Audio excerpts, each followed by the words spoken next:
မဲမင်္ဂလာပါရှင်တင်စားဆရာတော်ဦးစောတိကရေးသားထားတဲ့စိတ်ချမ်းသာဖို့လိုရင်ပါဆိုတဲ့စာအုပ်လေးကိုဖတ်ရင်းနဲ့3ပတ်လောက်မဖတ်ဖြစ်ဘူးဖြစ်သွားတယ်ပေါ့နော်ဘာလို့လဲဆိုတော့တင်စားရှေ့နှစ်ပတ်တုန်းကလည်းခရီးထွက်တာနဲ့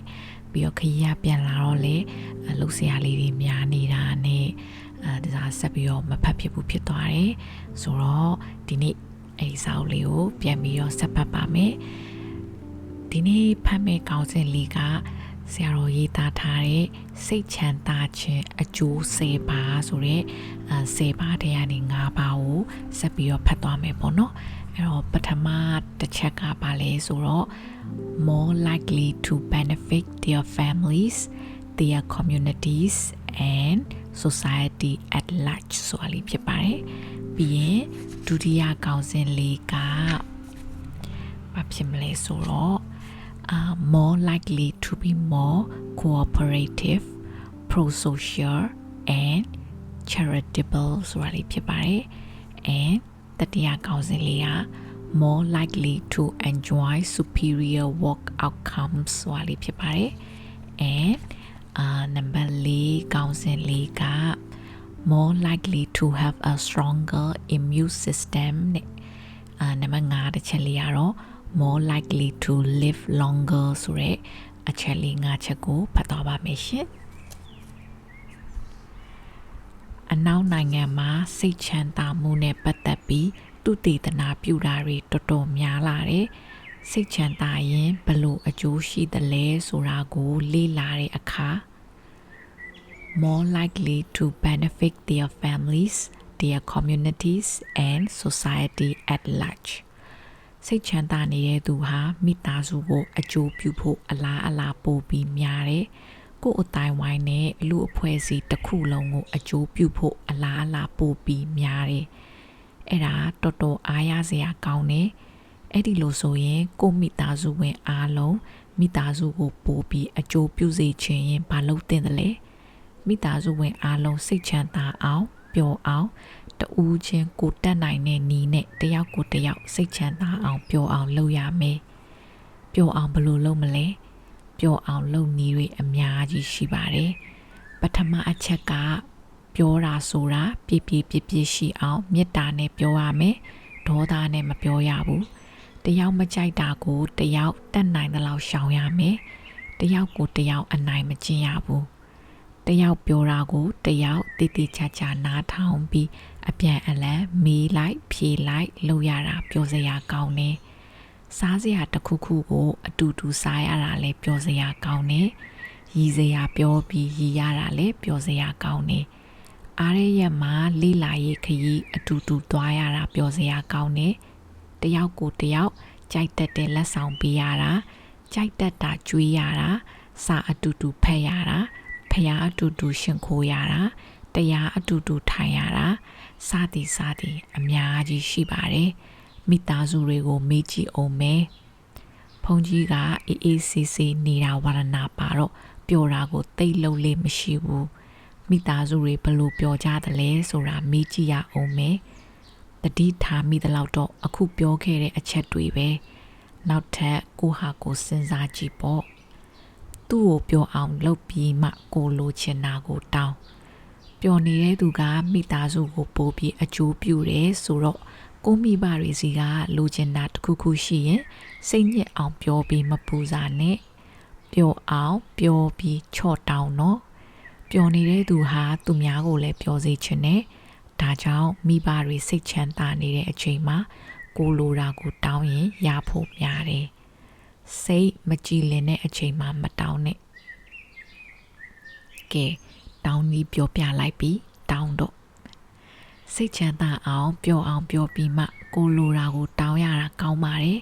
ဘသူစီကဖြစ်ပေါ့ကိုခင်မွန်ကိုဇနီးဆိုလဲဒီအတိုင်းပါပဲစိတ်ဆင်ရဲအောင်ပြောရင်အကျိုးပြုချင်မှာမဟုတ်ဘူးဒီနီးကပြောပြလိုက်တော့တွေးကြည့်တော့ဟုတ်သားပဲလို့လွယ်နဲ့သဘောပေါက်တယ်တကယ်အရေးကြုံတဲ့အခါမမေ့ဖို့လိုတယ်ဒီနည်းကိုတစ်လလောက်စမ်းကြည့်ပါသူတေသနာလုပ်ကြည့်တဲ့ပညာရှင်တွေကတော့အထောက်အထားခိုင်လုံတွေ့ရတယ်လို့ဆိုတယ်သူတို့ပြောတိုင်းယုံဖို့မလိုပါဘူး ကိုလည်းကိုတွေ့သူတေသနာလှုပ်ကြည့်လိုက်ပါသူတေသနာလှုပ်ရတာဝါဒနာပါရင်စိတ်ဝင်စားစရာတိတ်ကောင်းတာတွေ့ရမယ်ဒီလိုစိတ်ပညာသဘောတရားတွေကိုလူတိုင်းသူတေသနာလှုပ်လို့ရပါတယ်ပျော်နေတဲ့သူဟာကိုယ့်ပတ်ဝန်းကျင်ကိုလည်းအကျိုးပြုတယ်ကိုမိသားစုဝင်တွေတင်အကျိုးပြုတာမဟုတ်ပါဘူးစိတ်ချမ်းသာနေတဲ့သူပျော်နေတဲ့သူဟာကိုယ့်ပတ်ဝန်းကျင်ကိုလည်းအကျိုးပြုတယ်တဲ့အဲ့ဒီတော့ကိုယ့်ပတ်ဝန်းကျင်မှာလူတွေတယောက်ကိုတယောက်အကျိုးပြုအောင်မလုပ်မလဲစိတ်စင်ရဲ့အောင်လုပ်ရင်အကျိုးပြုမှာမဟုတ်ဘူးကြောက်အောင်လုပ်ရင်မလုပ်ချင်နဲ့လုပ်ပေးလိမ့်မယ်မလုပ်ချင်မဲနဲ့လုပ်တာဟာအကျိုးပြုတာမဟုတ်ဘူးအကျိုးပြုချင်တဲ့စေတနာမှမပါတာနော်ချစ်အောင်ပြောပျော်အောင်ပြောရင်စိတ်ပါလက်ပါလုပ်လိမ့်မယ်ဒီအချက်ကိုခေါင်းဆောင်လုပ်တဲ့လူတွေစဉ်းစားတဲ့နဲ့မလုပ်ရင်ဒဏ်ငွေပေးရမယ်ဆိုတဲ့အပြောမျိုးကလှုပ်ချင်တဲ့စေတနာကိုဖျက်ဆီးလိုက်တာပဲချစ်အောင်ပြောပါပျော်အောင်လုပ်ပေးပါအားလုံးအတွက်အဆင်ပြေအောင်အားလုံးစိတ်ချမ်းသာအောင်ပျော်အောင်တတ်နိုင်တဲ့လောက်လုပ်ပေးရင်အားလုံးကကိုယ့်ပတ်ဝန်းကျင်ကိုပြန်ပြီးအကျိုးပြုကြမယ်ဆိုရင်ပျော်လဲပျော်ပြီးတိုးတက်ကြီးပွားတဲ့အတိုင်းအဝိုင်းဖြစ်လာမယ်စာတင်ရတာပျော်အောင်ဖန်တီးပြီးကျောင်းသူကျောင်းသားတွေအတွက်စဉ်းစားရအောင်စာတင်ရတာပျော်အောင်ဖန်တီးပေးရင်ကျောင်းသူကျောင်းသားတွေစာပို့ပြီးတော့မယ်ဆရာဆရာမတွေကိုလည်းပို့ပြီးချစ်ခင်လေးစားမှုရှိမယ်ကျောင်းသူကျောင်းသားချင်းလည်းချစ်ခင်ရင်းနှီးမှုပိုရှိမယ်ညံပိုကောင်းမယ်စာတင်နဲ့ဆရာဆရာမကပျော်ပျော်ရွှင်ရွှင်နဲ့တင်ရင်ကျောင်းသူကျောင်းသားတွေလည်းပိုပျော်မယ်ဆရာဆရာမကစာကိုစိတ်ဝင်စားရင်ကျောင်းသူကျောင်းသားတွေလည်းပိုပြီးစိတ်ဝင်စားမယ်အခုခေတ်ကျောင်းသူကျောင်းသားတွေကိုစာတင်ရတာတိတ်ခတ်တယ်စာကိုစိတ်မဝင်စားကြဘူးပညာတတ်ကျင်စိတ်မရှိကြဘူးလို့ပြောကြတာကြားရတယ်လူတွေဟာကိုယ့်အကြောင်းကိုကိုယ်သိစိတ်ဝင်စားပါတယ်ကိုယ့်အကြောင်းကိုကိုယ်စိတ်မဝင်စားတဲ့သူမရှိပါဘူးသူတို့ဘဝမှာဖြစ်နေတာနဲ့ဆက်ဆက်မှုရှိတာကိုသိရင်စိတ်ဝင်စားမှာပါသူတို့မသိချင်တာကိုပြောရင်စိတ်ဝင်စားမှာမဟုတ်ဘူးသူတို့ဘာသိချင်တယ်လဲဆိုတာကိုလေ့လာပြီးသူတို့သိချင်တာကိုသိအောင်နည်းနည်းလောက်ပဲအထောက်အကူပေးတဲ့နဲ့သူတို့မှာလှုပ်ရှားမကြံအောင်အားလုံးပေးလိုက်ရင်စိတ်မဝင်စားတော့ဘူးမိခွန်းရဲ့အဖြေအပီးပေးလိုက်တာဟာစာကိုစိတ်ဝင်စားမှုနည်းသွားစေတယ်စဉ်းစားဉာဏ်ကိုမသုံးရတော့ပဲစာတင်နီးဟာပညာရေးမဟုတ်ဘူးမဉဏ်လောက်ကိုပဲသုံးရရင်ကြာရင်စိတ်မဝင်စားတော့ဘူးကိုမေးခွန်းကိုမေးပြီးကိုအဖြေကိုရှာရတာစိတ်ဝင်စားစရာကောင်းတယ်ဘဝနဲ့ဆက်ဆက်မှုရှိတဲ့ဘာသာရပ်ကိုဦးစားပေးတဲ့အရွယ်နဲ့လိုက်တဲ့အကြောင်းအရာကိုသင်ဖို့လိုတယ်တကယ်တွေ့ရမယ့်အခက်အခဲတွေကိုဖြေရှင်းနိုင်ဖို့နီးလန်းရှာတဲ့ပညာရေးဖြစ်အောင်လုပ်မှဖြစ်မယ်စာမွေးပွဲဖြည့်ပြီးမကြခင်မေ့သွားမယ့်အကြောင်းအရာမျိုးဟာဘဝကိုထိထိရောက်ရောက်အကျိုးမပြုနိုင်လို့တကယ်လေးလေးစားစားစဉ်းစားစားလေ့လာမှမဟုတ်ဘူး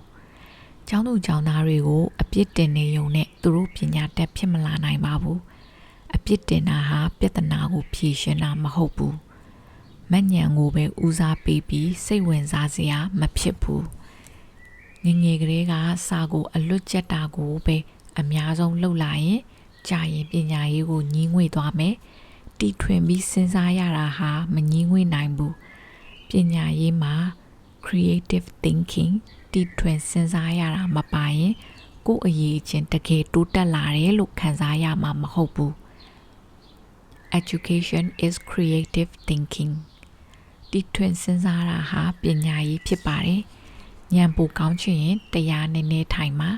တရားထိုင်လို့စိတ်ချမ်းသာလာရင်ဉာဏ်ပိုကောင်းလာတယ်စိတ်တည်ငြိမ်ရင်အရာရာတိုင်းဟာပိုပြီးစိတ်ဝင်စားစရာဖြစ်လာတယ်စိတ်မတည်ငြိမ်ရင်ဘာမှစိတ်ထဲကိုတည်တည်ချာချာမရောက်ဘူးစိတ်ထဲကိုမရောက်ရင်စိတ်ဝင်စားစရာမဖြစ်ဘူးစိတ်မဝင်စားရင်သဘောမပေါက်ဘူးသဘောမပေါက်ရင်မကြခင်မိသွားတယ်ဒါကြောင့်မမိချင်ရင်စိတ်ဝင်စားစရာဖြစ်အောင်လုပ်ပါသဘောပေါက်အောင်စဉ်းစားပါစိတ်ညစ်နေတော့စာကြက်ရင်အဲ့ဒီစာကိုမိသွားဖို့လွယ်တယ်စိတ်တည်ငြိမ်နေတော့မှကြက်ရင်တော်တော်နဲ့မမိဘူးအဲ့ဒါဖုန်ကြီးရဲ့ကိုတွေးပါပဲ စာချက်ခါနီးမှာ10မိနစ်လောက်တရားထိုင်ပြီးမှစာချက်ပါစိတ်တည်ငြိမ်ရင်အတွေးအခေါ်ပိုကောင်းလာတယ်စဉ်းစားတာတဘာဝကြတယ်အကြောင်းအကျိုးကွင်းဆက်မိတယ်ရောင်းတဲ့သူကိုဝယ်တဲ့သူပါပြောအောင်လုပ်ဈေးရောင်းတာမှာကိုဈေးရောင်းတဲ့သူကိုယ်တိုင်ကပျော်ပျော်ရွှင်ရွှင်ဈေးရောင်းရင်ဝယ်တဲ့သူကပိုဝယ်ချင်တယ်ဈေးရောင်းတဲ့သူကမပျော်မရွှင်ဖြစ်နေရင်ဝယ်တဲ့သူကမဝယ်ချင်တော့ဘူးကိုရောင်းတဲ့ပစ္စည်းကိုစိတ်ဝင်စားပြီးပစ္စည်းအကြောင်းကိုစိတ်ဝင်စားဖြစ်အောင်ပြောနိုင်ရင်ဝယ်တဲ့သူကဝယ်ချင်လာမယ်ပစ္စည်းရဲ့အရေးအသွေးဈေးနှုန်းစားတဲ့အချက်အလက်တွေကိုရိုးရိုးသားသားပြောရင်ဝယ်တဲ့သူကစိတ်ချပြီးဝယ်မယ်စိတ်ချလက်ချဝယ်ရတာစိတ်ချမ်းသာတယ်စိတ်မချရရင်စိတ်မအေးဘူးဒါကြောင့်ဝယ်တဲ့သူကိုစိတ်အေးအောင်စိတ်ချအောင်ပြောရင်မကြာခဏဝယ်မယ်လူတွေဟာအလိန်ခံရမှကြောက်တယ်အမြဲတမ်းလဲအလိန်ခံနေရတော့ဘသူကိုမှမယုံတော့ဘူး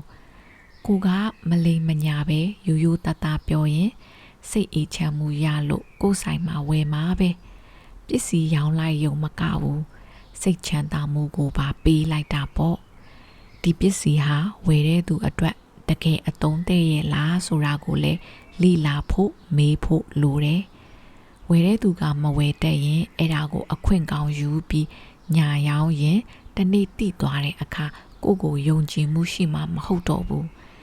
အထူးအားဖြင့်ကျန်းမာရေးအတွက်သုံးရတဲ့ဈေးကိုရောင်းတဲ့အခါပိုပြီးအရေးကြီးတယ်မတင်တော်တဲ့ဈေးကိုရောင်းလိုက်ရင်ကျန်းမာရေးထိခိုက်သွားနိုင်တယ်တိတိကျကျမေးပြီးမှရောင်းရမယ်စားစရာရောင်းတာမှလည်းကျန်းမာရေးနဲ့ညီညွတ်တဲ့စားစရာကိုပဲရောင်းတင်တယ်ဝယ်တဲ့သူကိုလည်းစိတ်ဝင်စားမှုရှိဖို့လိုတယ်ဈေးဝယ်လာတဲ့သူကိုပျော်အောင်စိတ်ချမ်းသာအောင်ပြောရင်ဈေးဝယ်တဲ့သူကပိုးပြီးဝယ်မယ်ဈေးဆိုင်ကိုတန့်ရှင်းအောင်လှပအောင်လုပ်တဲ့နဲ့တန့်ရှင်းလှပတဲ့နေရာဟာစိတ်ကိုကြည်လင်ချမ်းသာစေတယ်တချို့ဈေးဆိုင်တွေမှာဥယျာဉ်လေးလိုတစ်ပင်ပန်းပင်တွေစိုက်ထားတယ်ပန်းအိုးနဲ့အလားစိုက်ထားတဲ့အပင်တွေနဲ့အလားဆင်ထားတယ်တာယာနာပျော်ဖွယ်ရှိတဲ့တီးလုံးတွေကိုဖွင့်ပေးတယ်အဲ့ဒီလိုစိတ်ချမ်းသာအောင်လုပ်ထားရင်လာရတာပျော်လို့မကြာခဏလာမယ်လာတိုင်းလဲတစ်ခုခုဝယ်တယ်ရောင်းတဲ့သူကဝယ်တဲ့သူပါပျော်အောင်လုပ်ရင်အယောင်အဝယ်ပိုဖြစ်မယ်တချို့ကဝယ်တဲ့သူကိုစိတ်ညစ်အောင်ပြောတယ်အထင်သေးတဲ့အပြောမှုပြောတယ်မေးရင်မပြောချင်နဲ့စိတ်မပါသလိုဖြေတယ်ဝယ်တဲ့သူကိုစိတ်မဝင်စားဘူး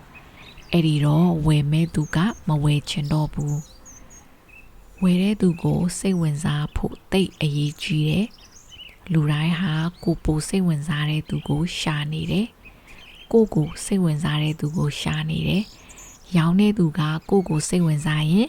သူ့စီမှာပဲဝယ်မှာပေါ့ရောင်းတဲ့သူရောဝယ်တဲ့သူပါပျော်တဲ့ဈေးရောင်းနည်းကိုလေ့လာပါ more likely to be more cooperative pro-social and charitable more cooperative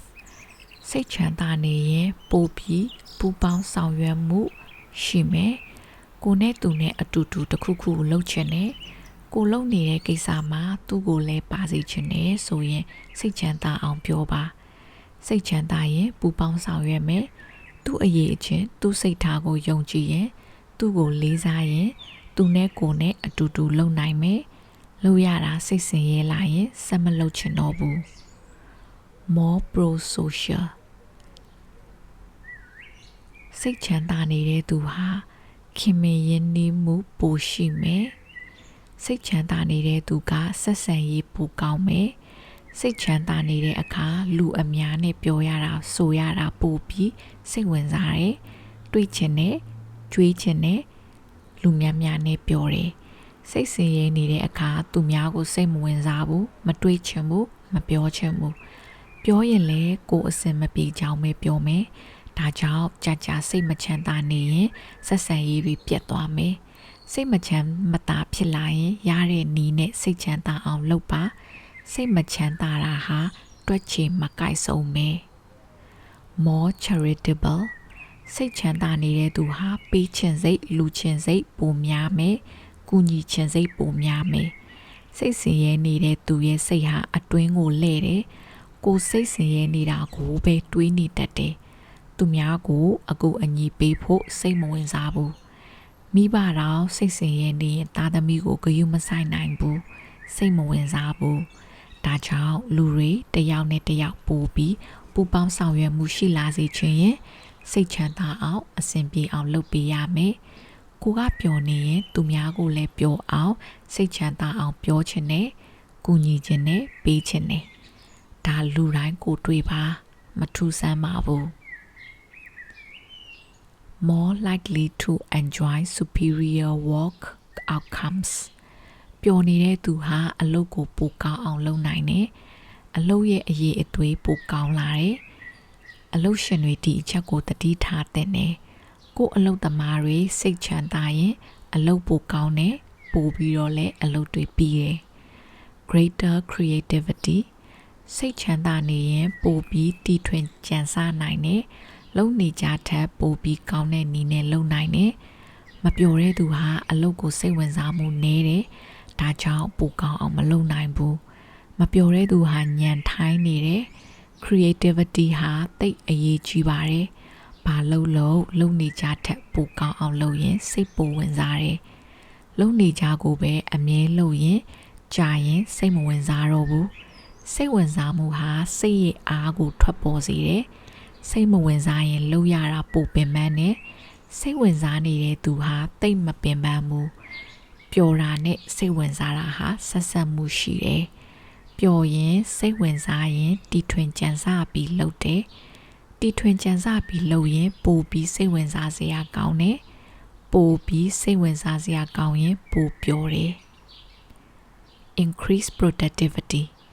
ပျော်နေရင်အလုပ်ပိုပြီးတယ်အလုပ်ပိုလုပ်နိုင်တယ်မပင်ပန်းဘူး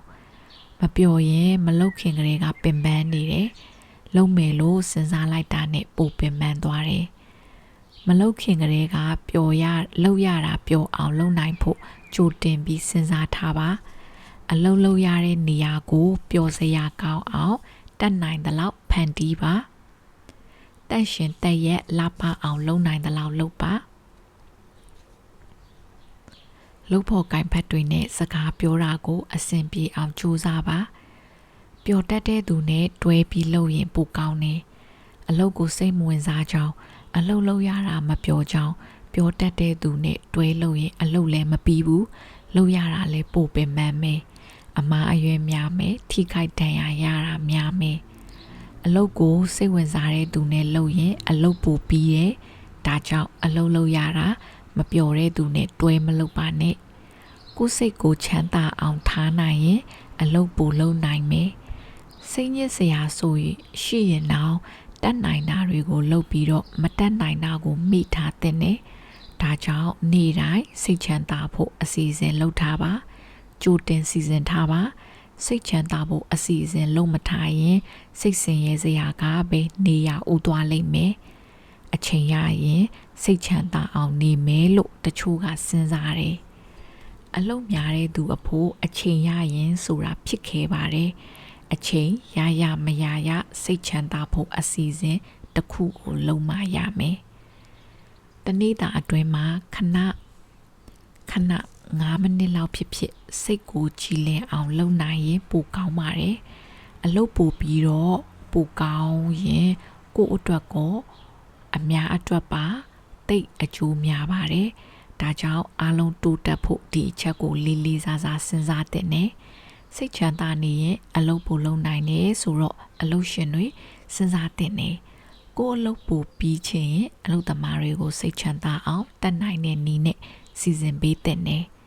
စိတ်ချမ်းသာနေရင်အလုပ်ပိုလုပ်နိုင်တယ်ဆိုတော့ကျောင်းသူကျောင်းသားတွေလည်းဒီအချက်ကိုစဉ်းစားပါမိဘတွေကျောင်းဆရာမတွေစဉ်းစားပါကျောင်းသူကျောင်းသားတွေစာသင်ရတာစာဖတ်ရတာတွက်ရချက်ရပျော်ရစာပျော်ရင်ပျော်နေရင်စာရလွယ်မယ်ပုံမှတ်မိမယ်ကျောင်းမှပျော်မှစာတော်မယ်ပျော်စရာကောင်းတဲ့ကျောင်းဖြစ်အောင်စဉ်းစားပါ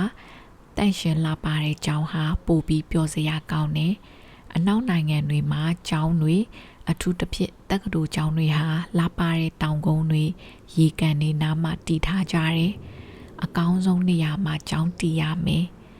ဆရာဆရာမတွေနဲ့ကျောင်းသူကျောင်းသားတွေဆက်ဆံရေးအဆင်ပြေမှစိတ်ချမ်းသာမယ်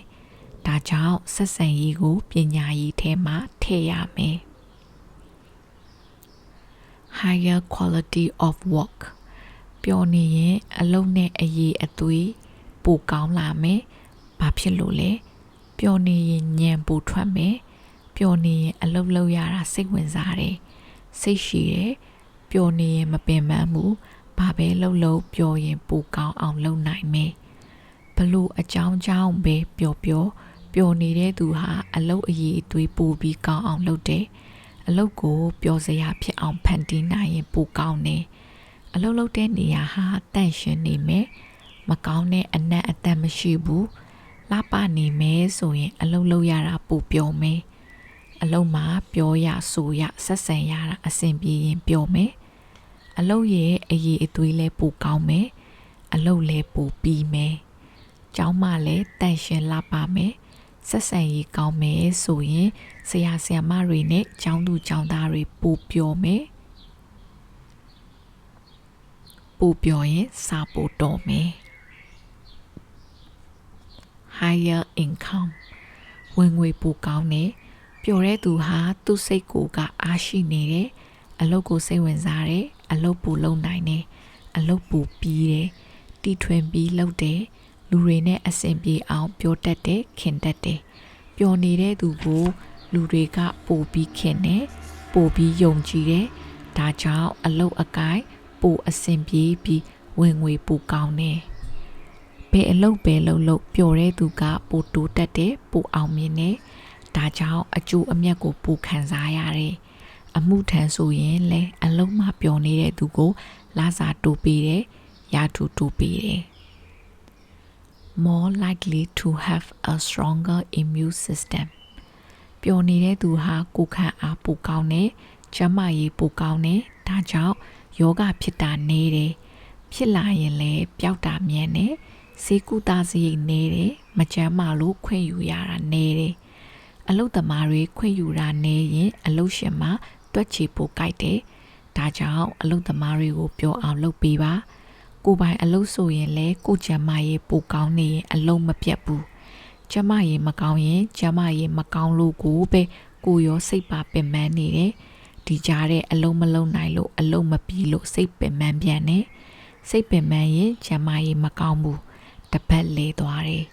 ကျန်းမာနေရင်ပျော်တယ်ပျော်ရင်ကျန်းမာတယ်ကျန်းမာနေရင်ပျော်နေရင်အလုပ်ပိုလုပ်နိုင်တယ်ဒါကြောင့်စိတ်ချမ်းသာတယ်ပျော်တယ်အခုခေတ်စေကုသစရိတ်ကြီးပုံနဲ့ဆိုရင်တွက်ချီကြိုက်တယ်ပျော်တဲ့ကျောင်းသူကျောင်းသားဟာကျန်းမာရေးပိုကောင်းလို့ကျောင်းပြတ်တာနေမယ်ကျောင်းမပျော်ရင်နေမကောင်းတဲ့ကျောင်းသားဟာကျောင်းရောက်ရင်တက်တာမယ်ကျောင်းမမပျော်ရင်ကျောင်းတက်တာနဲ့နေမကောင်းဖြစ်မယ်ကျမ်းမာခြင်းရင်ပျော်နေပါဆိုတာအပျော်အပါလိုက်စားပါလို့ပြောတာမဟုတ်ဘူးနော်စိတ်ချမ်းသာအောင်စိတ်ထားတဖို့အဓိကပါပျော်စရာကောင်းတဲ့အားကစားတစ်ခုခုလုပ်ပါရည်စရာပြောပါတစ်ပင်ပန်းပင်စိုက်ပါတရားအားထုတ်ပါနေမကောင်းတဲ့သူဟာစိတ်ချမ်းသာအောင်နေတတ်ဖို့ပိုပြီးအရေးကြီးတယ်စိတ်ချမ်းသာနေရင်မြန်နေကောင်းလာမယ်စိတ်ဆင်းရဲနေရင်တော်နဲ့နလန်မထူနိုင်ဘူးဆရာဝန်တွေကလည်းဒီအချက်ကိုစဉ်းစားတဲ့နဲ့လူနာကိုစိတ်ချမ်းသာအောင်အားတက်အောင်ပြောရင်လူနာမြန်နေကောင်းလာမယ်လူနာရဲ့အားငယ်စိတ်ကြောက်စိတ်စိုးရိမ်စိတ်ကိုတက်တာအောင်လုပ်ပေးပါလူနာရဲ့ယုံကြည်မှုကိုရအောင်လုပ်ပါ more likely to live longer ပျော်နေတဲ့သူဟာအသက်ပိုရှည်တယ်ပျော်နေသေးခဲလို့ဆိုတာကြားဖူးတယ်အသက်ရှည်စီကိုခက်အဆက်ဆက်ရှာနေကြတာစေမြစ်တွေလည်းအသက်ရှည်စီဖော်ကြတယ်မြင်းခွာရွက်နဲ့လည်းဖော်တယ်ပြားရည်နဲ့ဖော်တယ်အားလုံးကောင်းပါတယ်ဒါပေမဲ့အကောင်းဆုံးကပျော်နေတာပဲပျော်နေတာကနေရတုံးမှလည်းပျော်တယ်အသက်လည်းရှည်တယ်ဒါကြောင့်ပိုပြီးတွက်ချေကြိုက်တယ်အသက်ရှည်ပြီးမပျော်ရင်ဘာလို့မလဲပ ပြောတဲ့သူစိတ်ချမ်းသာတဲ့သူဟာနှုတ်ပြိုတယ်နှုတ်ပြိုစီကိုလူတိုင်းလိုချင်တယ်နှုတ်ပြိုအောင်တောက်စီလိန်စီတွေတုံကြတယ်တကယ်အကောင်းဆုံးစီကစိတ်ချမ်းသာအောင်နေတာပဲစိတ်ချမ်းသာနေတဲ့သူဟာလှနေတယ်ဒါကြောင့်နှုတ်ပြိုလာပါပြီးကြမ်းကြမ်းမာမာအသက်ရှည်ခြင်းရင်စိတ်ချမ်းသာအောင်အမြဲတရားအားထုတ်ပါတတိနဲ့နေပါစိတ်ထားကောင်းကောင်းနဲ့နေပါလူတွေကိုချစ်ချစ်ခင်ခင်လေးလေးစားစားဆက်ဆံပါတကယ်တော့ဘယ်ဟာမှတိတ်အရေးမကြီးဘူးဆိုတာကိုနားလည်ပါ ultimately nothing matters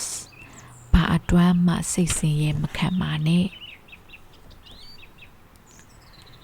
အားလုံးကိုကျေးဇူးတင်ပါတယ်ရှင်အဲ့တော့တင်စားကစိတ်ချမ်းသာရင်ရရှိမဲ့အကျိုးစေပါတဲ့အနေ၅ပါးလေးကိုဖတ်ပြသွားတာဖြစ်တယ်ပေါ့နော်အဲ့တော့တင်စားတို့စိတ်ချမ်းသာရင်ဘယ်အကျိုးတွေရှိမှလဲဆိုတာကိုသိပြီးမှကိုကစိတ်ချမ်းသာခြင်းနဲ့စိတ်ချမ်းသာအောင်နေခြင်းစိတ်တွေပေါ်လာမယ်အဲ့ဒီမှာမှအနောက်မှာမှဘုံဘုံကစိတ်ချမ်းသာအောင်ဘယ်လိုနေရမလဲဆိုတာကိုဆက်ပြီးတော့ပြပြတော့မှာပေါ့နော်အဲ့တော့လောဆယ်တော့စိတ်ချမ်းသာခြင်းရဲ့အကျိုး10ပါးလေးဘုံဘုံကအရင်ပြောပြထားတာဖြစ်ပါတယ်အဲ့တော့တင်စားဒီထဲမှာဖတ်ရင်းနေပေါ့နော်ပထမတစ်ချက်ကပြောတာဆိုတာပြပြရှိအောင်မေတ္တာနဲ့ပြောရမယ်ဒေါသနဲ့မပြောရဘူးတယောက်မကြိုက်တာကိုတယောက်တတ်နိုင်တဲ့လောက်ရှောင်ရမယ်တယောက်ကိုတယောက်အနိုင်မကျင့်ရဘူးဆိုတဲ့စာသားလေးကိုဖတ်ရင်းနေပေါ့နော်ပထမဆုံးအနေနဲ့စကားပြောရင်တစားတို့ကမေတ္တာနဲ့ပြောရမယ်ပေါ့တယောက်ယောက်ကိုယ့်ရဲ့မိသားစုဝင်ထဲမှာပဲဖြစ်ပေါ့နော်ကိုကကောင်းစေချင်လို့ပြောရဲဆိုရင်စကားကြမ်းကြမ်းကြီးနဲ့ပြောလဲဒီစကားပဲချိုတာတာပြပြလေးပြောလဲဒီစကားပဲပေါ့နော်အဲ့တော့တင်စားတို့တတ်နိုင်တဲ့လောက်ချိုတာတာပြပြလေးပြောတဲ့နဲ့လို့တင်စားကတော့ထင်တယ်ပြီးတော့လဲဒီပိုက်ကိုဖတ်ရင်းနဲ့မှမြတ်စွာဘုရားဟောကြားခဲ့တဲ့တရားတွေကတခုကိုတင်စားတတိထားမိရပေါ့နော်တတိရမိရပေါ့အဲ့ဒါစကားပြောတဲ့ချိန်မှာတင်စားတို့ဘယ်လိုစကားကိုပြောရမလဲဆိုတော့အကြောင်းလေးကိုဟောထားတဲ့ထဲမှာပါတာပေါ့နော်တင်စားတော့အတူကောက်လေးပဲမှတ်ထားတယ်ဘယ်အချိန်မှာစကားပြောတဲ့လဲဘလို့အချိန်နေမှာဘာစကားပြောတဲ့လဲဆိုတော့ဇာမမိသလောက်ပထမတစ်ချက်ကပြောလိုက်တဲ့စကားကအကျိုးရှိတယ်ဆိုရင်ဒီစကားပြောတဲ့နဲ့အကျိုးရှိတာတော့မှကိုယ့်ဘက်ကပဲအကျိုးရှိတာလားသူများဘက်ကလည်းအကျိုးရှိလားပေါ့နော်ကိုယ့်ဘက်ကပဲအကျိုးရှိမယ်ဆိုရင်မပြောနဲ့ဟိုရတည်ရဲ့အဲ့လိုမှမဟုတ်ဘူးဒါဆိုတော့နှစ်ဦးနှစ်ဖက်လုံးတော့မို့သူ့အတွက်အကျိုးရှိတယ်ဆိုရင်လေဒါဆိုတော့အဲ့ဒီစကားကိုပြောတဲ့နဲ့ပြီးဒုတိယတစ်ချက်ခါကျတော့အကျိုးရှိနေအောင်တော့တဲ့မှန်ကန်တဲ့အချိန်ဖြစ်ဖို့လိုတယ်ပေါ့နော်ဒီစကားကိုပြောဖို့အတွက်အဲ့တော့ကိုပြောတဲ့စကားကတခြားသူကလက်ခံနိုင်တဲ့အခြေအနေလက်ခံနိုင်တဲ့အချိန်မှာရှိရလားဆိုတာကိုလည်းတစားတို့ကြည့်ဖို့လိုတယ်ကိုပြောတဲ့စကားကတစ်ဖက်လူကအရန်ယူစိတ်ညစ်နေတဲ့အချိန်စိတ်ပူပန်တော့ကရောက်နေတဲ့အချိန်ဆိုရင်ကိုပြောတဲ့စကားကလည်းအချိန်ကိုက်ဖြစ်ချင်မှဖြစ်မယ်ပေါ့နော်ကောင်းတဲ့စကားပြောတာတော့မှတစ်ဖက်လူကစိတ်အခြေအနေမကောင်းနေတဲ့အချိန်မှာဒါကိုကောင်းတဲ့စကားလို့မမြင်နိုင်တဲ့အခြေအနေမျိုးလေးတွေရှိတတ်တယ်အဲဒါကြောင့်မို့လို့တစားတို့ကောင်းတဲ့စကားပြောတယ်ဆိုရင်တော့ဒုတိယတစ်ချက်အနေနဲ့အချိန်လေးကိုတစ်ချက်စောင့်ကြည့်တင်တယ်ပြီးရင်တတိယတစ်ချက်ကကျတော့ဘာပြောရမလဲဆိုတော့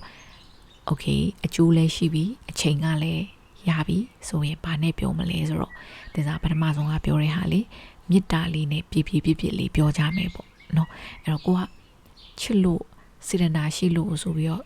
အော်နေတာဟစ်နေတာမျိုးလေးတွေဒါစားတော့ကြားဖို့မယ်ပေါ့နော်အဲ့လိုမပြောဘဲနဲ့ဒါစားတော့မေတ္တာလေးနဲ့ပဲစကားလေးပြပြောမယ်အော်ဟစ်နေတာမျိုးမပြောဘူးဆိုရင်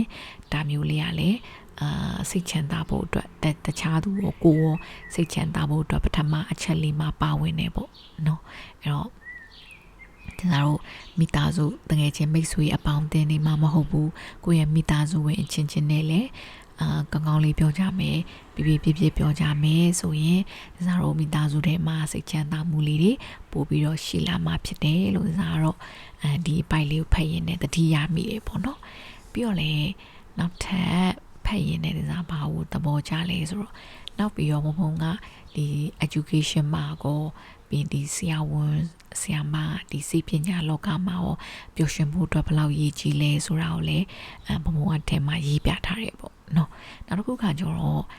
စိတ်ဆင်းရဲနေတဲ့အခါသူများကိုစိတ်မဝင်စားဘူးမတွေးချင်ဘူးမပြောချင်ဘူးပြောရင်လည်းကိုယ်အစင်မပြေချောင်းပဲပြောမယ်ဒါကြောင့်ကြာစိတ်မချမ်းမသာဖြစ်နေရင်ဆက်ဆံရေးတွေပြတ်သွားမယ်ဆိုတဲ့စာချောင်းလေးပေါ့နော်အဲ့ဒါဟုတ်တယ်ဒါဆိုတော့ကလူတွေနဲ့စကားပြောတဲ့ချိန်ကျရင်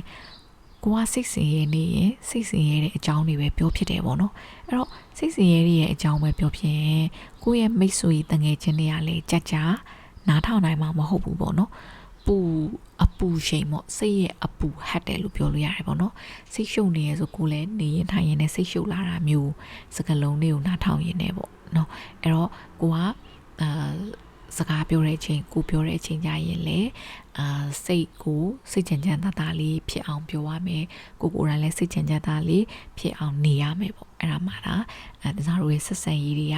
ပြတ်သွားမှာမဟုတ်ဘူးပေါ့နော်မဟုတ်ရင်ကိုကအမြဲတမ်းပူလောင်နေရဆိုရင်ကိုနဲ့ဘယ်သူမှစကားလေးရည်ရှိပြောချင်တော့မှမဟုတ်ဘူးပေါ့နော်ပြီးတော့နောက်တစ်ချောင်းအနေနဲ့ဆိုရင်လည်းစိတ်မချမ်းမသာဖြစ်လာရင်ရတဲ့နည်းနဲ့စိတ်ချမ်းသာအောင်လုပ်ပါစိတ်ချမ်းသာတာဟာတွက်ချီအကိုက်ဆုံးပဲပေါ့နော်အဲ့တော့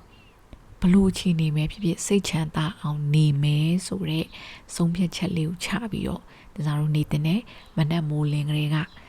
မိုးလင်းပြီးကိုလုံးဆရာရှိရလုံးမေးရေချိုးသွားတိုက်ဖယားရှင်ကိုပါညာလုတ်ပြီးတော့ပြီဆိုရင်အလုတ်သွားတော့မယ်မသွားခင်မှာကိုယ့်ရဲ့စိတ်ကို intentionally ဒီနေ့စိတ်ချမ်းသာအောင်နေမယ်ဆိုတော့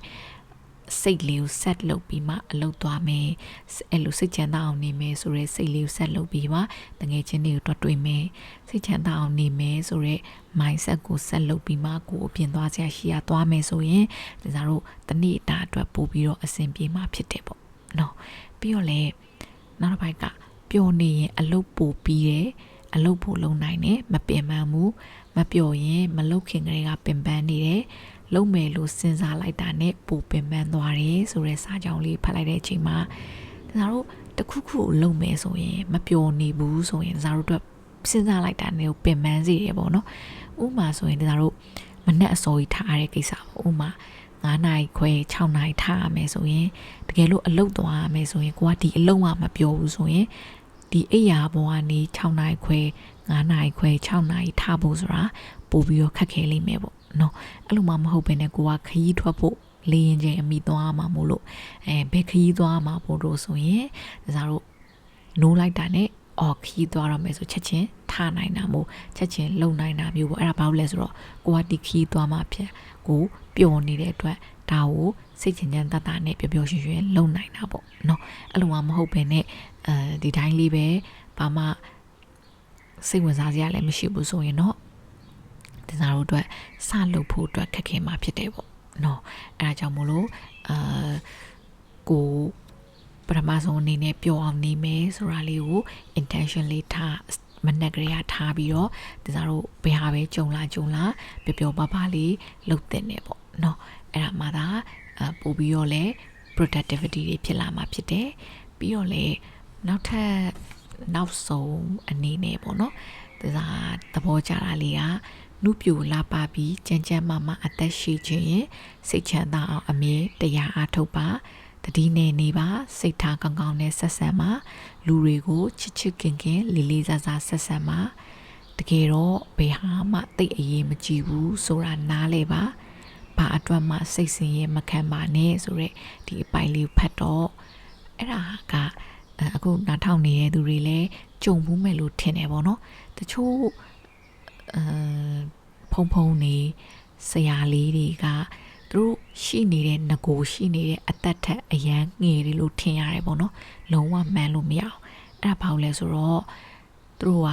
စိတ်ချမ်းချမ်းသာသာနေတယ်တရားလည်းအမြဲတမ်းအားထုတ်နေတယ်လူတွေကိုလည်းလေးလေးစားစားဆက်ဆံတာဖြစ်တဲ့အတွက်သူတို့ရဲ့ရုပ်ကလေးတွေကနှုတ်နေရပါတော့အဲ့တော့အဲ့လိုမျိုးတရားတို့ဖုံနေဆိုလည်းတရားတို့တွေ့ဘူးတယ်လုံးဝမထင်ရတဲ့ age တခုမှရှိနေပေမဲ့လည်းကြည်လိုက်ရင်ငယ်လေးလိုပဲထင်ရတယ်ပေါ့နော်အဲ့တော့ကိုကတကယ်လို့နှုတ်ပြချင်နေဆိုရင်စီးတွေပါတောက်စရာမလိုပါဘူးပုံပြောတဲ့အတိုင်းတရားအားထုတ်ပါတတိနဲ့လည်းနေပါစိတ်ထားကောင်းကောင်းနဲ့နေပါလူတွေကိုချစ်ချစ်ခင်ခင်လေးလေးစားစားဆက်ဆံပါလို့ဒါကပြောပြရင်းနဲ့အခုနောက်ဆုံးအချိန်ထိ နားထောင်ပေးကြတဲ့သူတွေတူတယောက်ချင်းစီအားလုံးကိုကျေးဇူးအများကြီးတင်ပါတယ်နောက်တစ်ပတ်မှာလည်းတင်စားကြံနဲ့နောက်ထပ်5ချက်ကိုဆက်ပြီးတော့ဖတ်သွားပါမယ်ရှင်အဲ့တော့နောက်ပိုင်းဒီမှာစိတ်ချမ်းသာမှုနဲ့ပတ်သက်ပြီးတော့ဘလို့နေသွားမှလဲစိတ်ချမ်းသာနေတဲ့လူတစ်ယောက်ကရောဘလို့ပုံစံဖြစ်မလဲဆိုတာလေးကိုဆက်ပြီးတော့ဖတ်သွားမှာဖြစ်ပါတယ်အားလုံးကိုကျေးဇူးအများကြီးတင်ပါတယ်ရှင်ကိုယ်စိတ်နှစ်ပါးလုံးချမ်းသာကြပါစေအခက်အခဲမနှမျှကိုလည်းအောင်မြင်စွာကျော်ဖြတ်နိုင်ကြပါစေသူတော်ကောင်းတရားကိုကျင့်ကြံပွားများအားထုတ်နိုင်တဲ့သူတွေဖြစ်ကြပါစေလို့သင်္သာကမေတ္တာပို့ဆုတောင်းပေးလိုက်ပါတယ်ရှင်